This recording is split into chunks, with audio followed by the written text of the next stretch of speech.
Қарға братандар қаптап жүр ғой. Осы қарға ақылды болады деген рас па екен?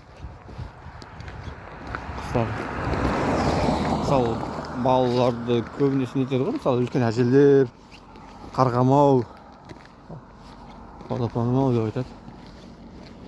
Кеше ма, тиктоктан ба, инстаграмдан көргем.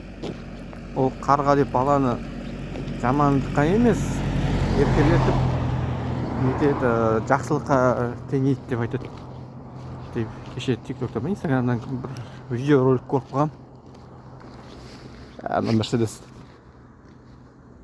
дыңдая 280 ба, қандай?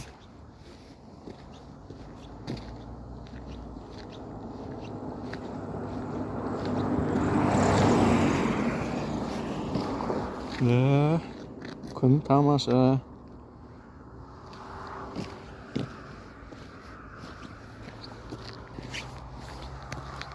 Қайырлы таң.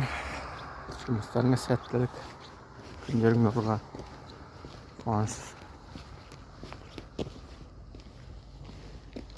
Күндеріңіз сәттілікке толы болсын.